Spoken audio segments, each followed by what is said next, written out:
The test is in 4 parts: Part 1, Part 2, Part 3, and Part 4. Now look at Part 1. Part 1. Ielts practice. Questions 1 to 6. You will hear a telephone conversation about studying abroad. You should answer the questions as you listen because you will not hear the recording a second time. First, you have some time to look at questions 1 to 6.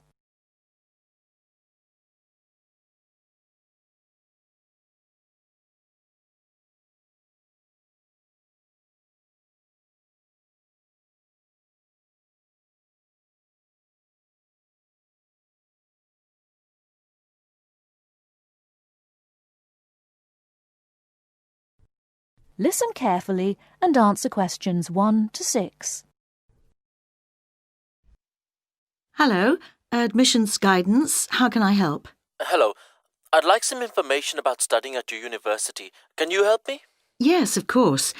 What course are you interested in applying for? International business. I already have a first degree from a university in my country. Fine. So you'd want to do a master's level course? Yes, that's right. OK. We offer an MIB course. That's a 12-month full-time course. I can send you details of that course, or you can download a PDF file from our website. Could you put it in the post, please? I don't have access to the internet at the moment. Could you tell me what qualifications I need for that course? Yes, for the MIB, you need a first degree. The minimum qualification is a 2-1 or a first. Okay. And in English language, you need a score of 7 or above in Ielts. That's not a problem. I have a 9. That's fine.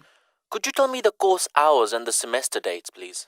Yes, there's a total of 10 hours of lectures, seminars and tutorials a week, and there's an extended stay abroad at the beginning of the second semester. That involves spending a month at the national head office of a multinational corporation. Okay. And the semester dates are... just a moment... OK, the first semester starts on the 27th of September and ends on the 22nd of January, and the second semester runs from the 7th of February to the 27th of May. Can you tell me a bit more about the actual course content? Well, I don't know much about the course personally. I'm an admissions officer, but I can read the course description for you if you like. If you need to know more about the academic side, you'll need to speak to the course tutor. Thanks. I'd be very grateful if you could tell me as much as possible now. I'll just read the main points. It involves the advanced study of international organisations, their management and their changing external context. Students develop their ability to apply knowledge and understanding of international business to complex issues, both systematically and creatively, to improve business practice. Thank you very much. You're welcome. Now, if you could give me your name and address, I'll have full details of postgraduate courses sent to you. Okay. My name is Javed Iqbal. Before you hear the rest of the conversation, you have some time to look at questions 7 to 10.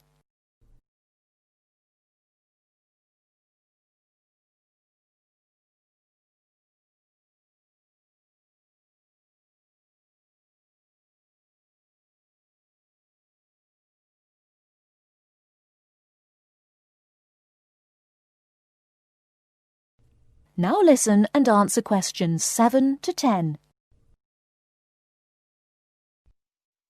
Okay. My name is Javed Iqbal. That's Javed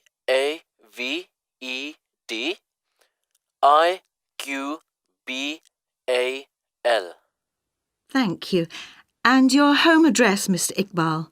It's Aga Khan Road, Shalimar 5, Islamabad, Pakistan. Thank you.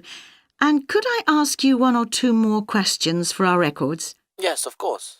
What was your first degree in? I did economics. I got a first-class degree. And where did you study? At the university here in Islamabad. OK. Now, you said you had an Ielts level 9.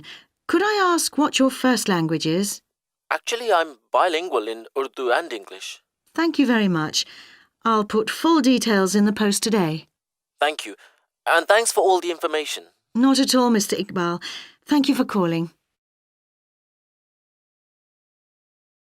That is the end of part 1. You now have half a minute to check your answers.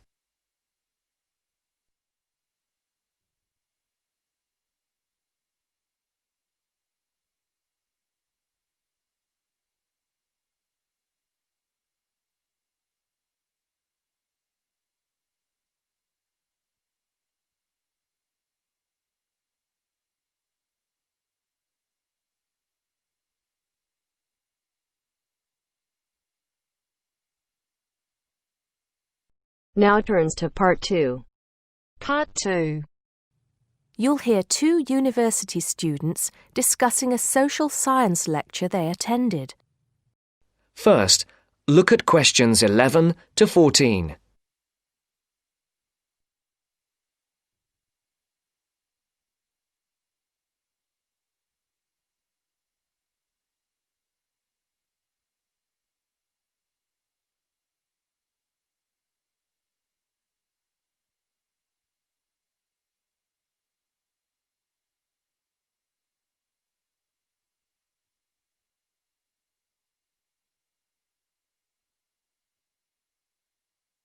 Listen carefully. Did you go to the first social science lecture yesterday? Yeah. Didn't you see me there? No. I was trying so hard to understand the lecturer. What didn't you understand?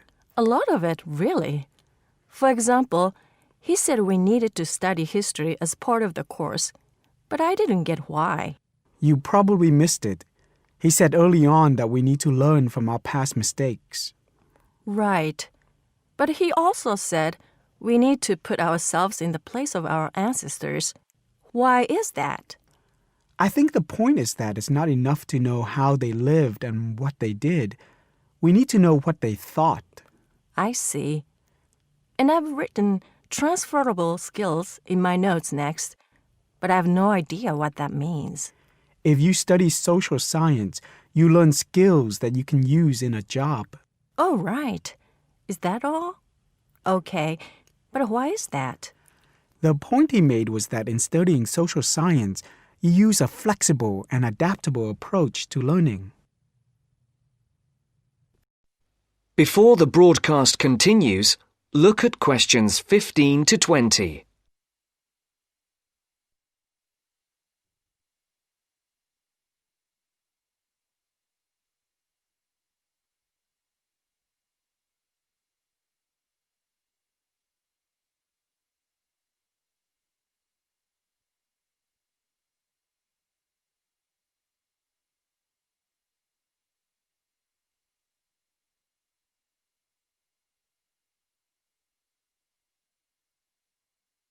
You will now listen to the second part of the talk. He also kept mentioning all the other subjects we will need to study as part of the course.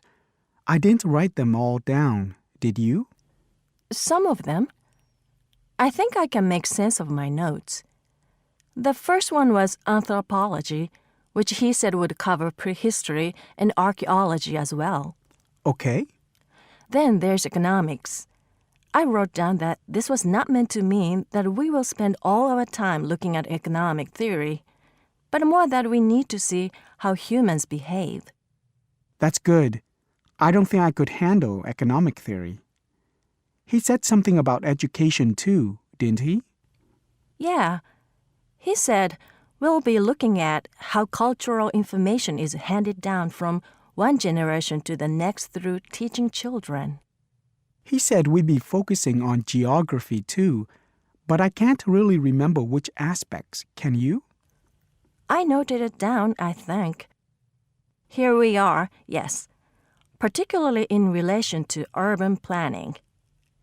It's law that I got confused about. I didn't understand why he linked that to economics. I think he meant that laws affect the way wealth is distributed. That makes sense. Now, what are the science wars? Okay, I did get that. The science wars are about how social science collects information. In sociology and social work, and in social science generally, they can only study patterns of behavior and observe. If you compare that to the way scientists work in physics or chemistry, it's very different because they use specific experiments that can be tested and which give concrete answers. Social studies is often accused of being unscientific. That's all. Okay. But it still looks like a good course, doesn't it? You don't have any regrets, do you? None at all. I'm looking forward to it. That is the end of part 2. You now have half a minute to check your answers.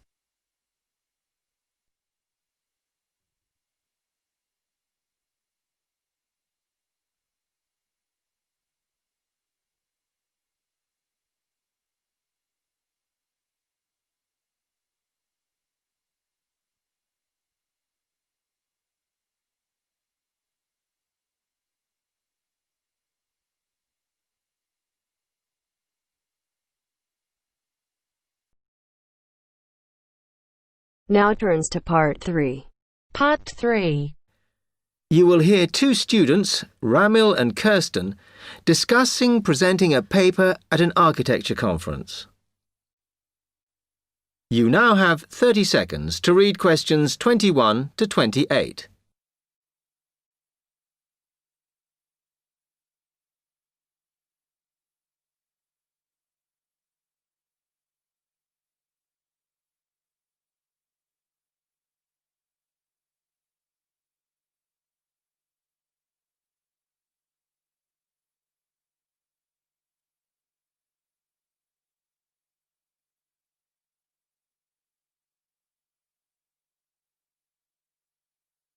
Hi, Kirsten.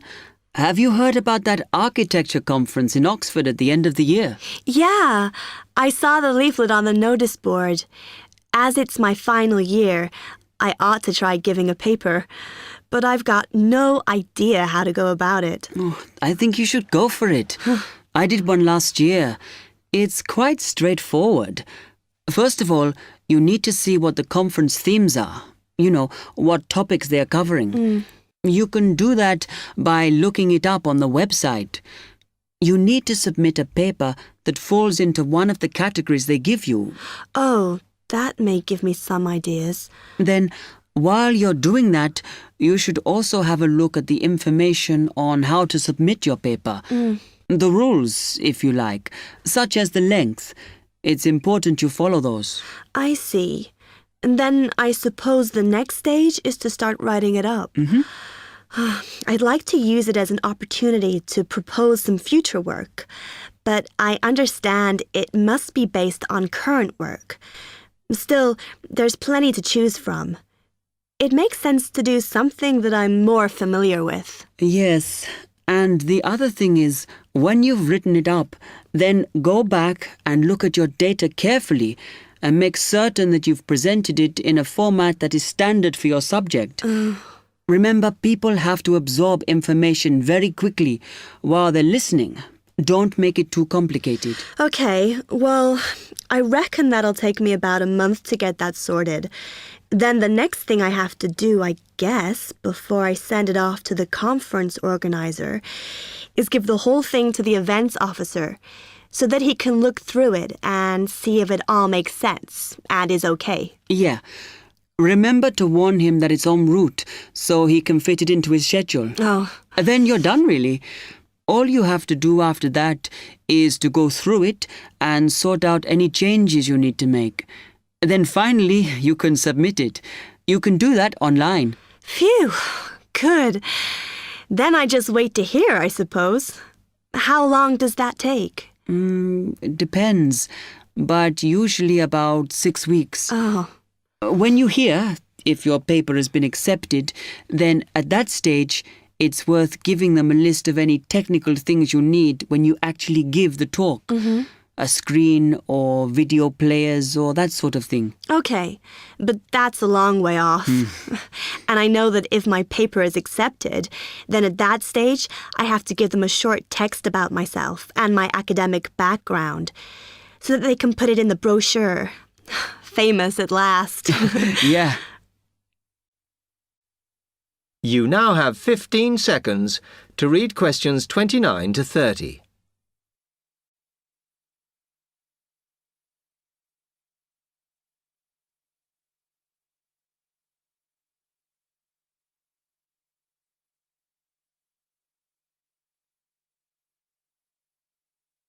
Right, well, I've got to get a couple of things sorted if I'm going to get this paper completed.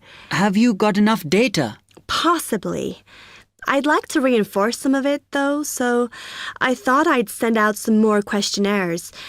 I was looking at that thesis that Angela wrote last year, and she said you need a sample of over 100 to be sure of your results. I think some of this year's postgraduates are doing some of the same stuff as you on buildings.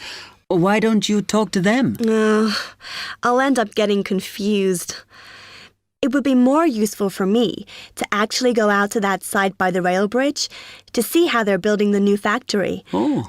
I managed to get hold of Professor Barnett at London University, and he said I should go out and take pictures.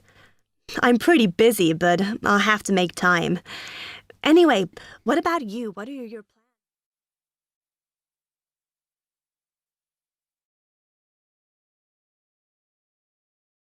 That is the end of part 3. You now have half a minute to check your answers.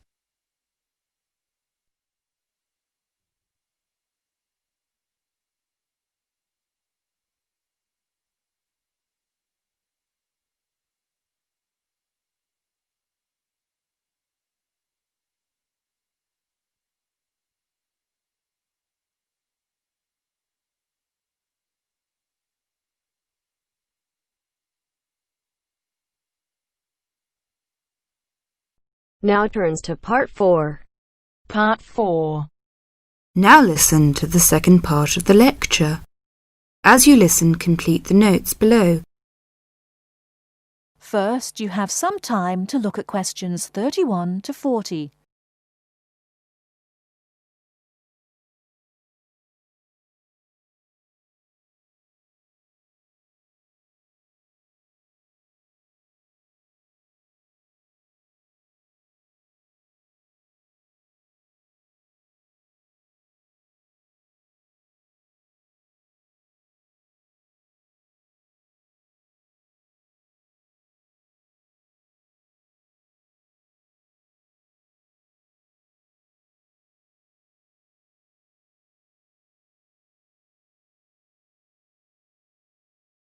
Now listen carefully and answer questions 31 to 40.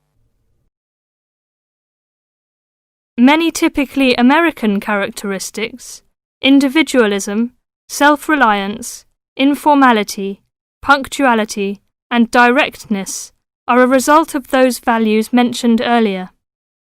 Other national traits could also be identified, however. 1. Americans cooperate.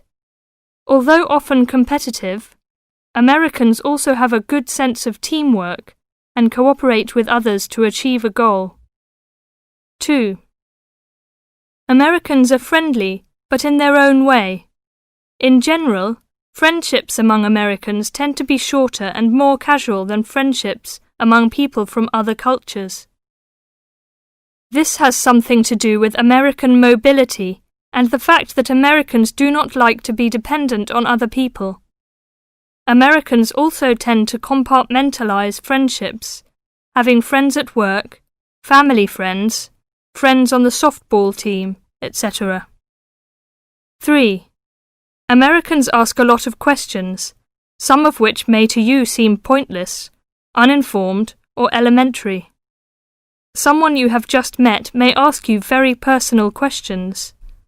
No impertinence is intended. The questions usually grow out of a genuine interest. 4. Americans tend to be internationally naive. Many Americans are not very knowledgeable about international geography or world affairs. They may ask uninformed questions about current events and may display ignorance of world geography. Because the US is not surrounded by many other nations, some Americans tend to ignore the world. 5. Silence makes Americans nervous. Americans are not comfortable with silence. They would rather talk about the weather than deal with silence in a conversation. 6. Americans are open and usually eager to explain. If you do not understand certain behavior or want to know what makes Americans tick, do not hesitate to ask questions. Just as values and traits differ somewhat from one culture to another, so do the personal habits associated with good manners and courtesy.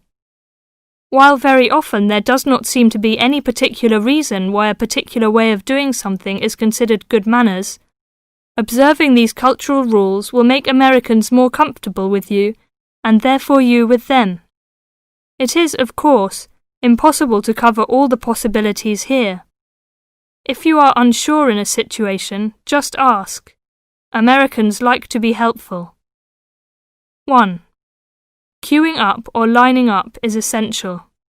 Courtesy requires that you do not push from behind, stand next to the person being helped, or cut into a line. If you should accidentally bump someone, you should say, "Excuse me." 2. Americans blow their noses into a tissue. Spitting, clearing phlegm, or sniffing as from a cold are considered rude. 3. It is considered poor manners to slurp, chew noisily, or open your mouth while chewing. 4. Questions are seen as a good way of getting acquainted, but questions about a person's age, financial affairs, cost of clothing or personal belongings, religious affiliations and sex life are considered too personal for questioning, except between very close friends. 5.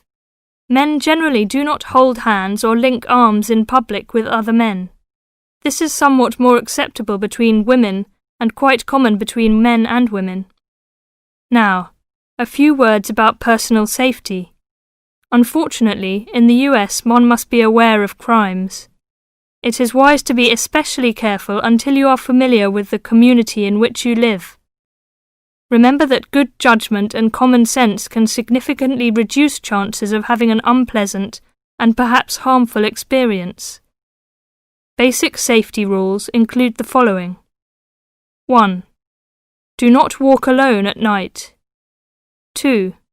When you leave your room, apartment, or automobile, make sure that all doors are locked and all windows are secured. 3. Do not carry too much cash or wear jewellery of great value. 4. Never accept a ride from a stranger. Do not hitchhike and do not pick up hitchhikers. 5. Be careful of purses and wallets, especially in crowded metropolitan areas where there may be purse snatchers and pickpockets. 6. If a robber threatens you, at home or on the street, try not to resist unless you feel that your life is in danger and you must fight or run away. Give up your valuables as calmly as you can and observe as much as possible about the robber to tell the police when you report the crime. A final note. Keep an open mind. Don't judge what you see as right or wrong, but make it a challenge to try to understand the variety of American behaviours which you may observe. You certainly do not have to participate in something you disagree with, but you can try to understand it. This will help you build an attitude of intelligent and liberated respect for cultures, both your own and others. That is the end of part 4. You now have half a minute to check your answers.